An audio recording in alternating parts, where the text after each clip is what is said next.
In the heart of South Texas, We farm over somewhere between 7,500 and 8,000 acres. for Bert Ring, the land is both a blessing and a challenge when you depend on the sky to deliver your livelihood. As the year started, we thought it was going to be an extremely bad year. A lack of rain forced Ring and others to pump the brakes on sorghum planting that typically starts in February. We didn't start until the beginning of the next month.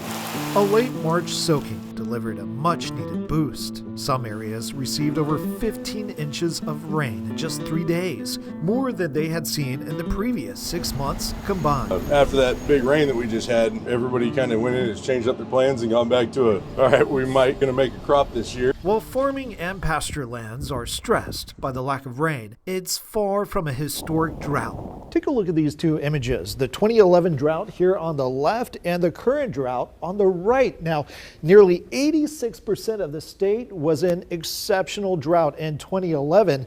The current drought doesn't even compare. Farmers say it's just not low lakes. Without the rain, things dry up pretty quick in South Texas. Bobby McCool with Texas A&M AgriLife Extension says the lack of recent rain creates major uncertainty in crop yield potential. You can see there's moisture not very far down. So far, we're hanging in, and like most people in Texas, you deal with a drought on seems like a regular basis. When you do get that 4 or 5 inches of rain, that really helps out. Scientists warn that even when rains do come, they often fail to saturate the soil enough to create meaningful runoff for lakes and rivers. These are some serious water supply issues. Dr. Robert Mace, the leading hydrogeologist for the Meadows Center at Texas State, has watched the region's water crisis unfold for over a decade. We've seen some rains come through, but they're not enough to fully saturate the soils, they are enough to saturate the soils, but we don't get a follow-on rain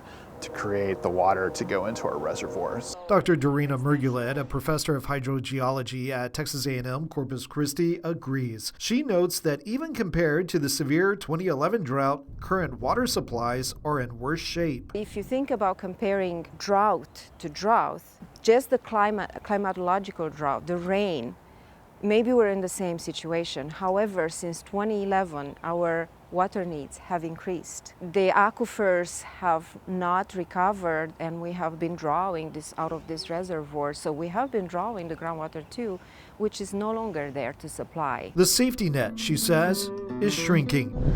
For now, the people of San Pat do what they've always done: endure and wait for rain. In our area, we got 4+ inches. There's other places that got more than that. That was everything.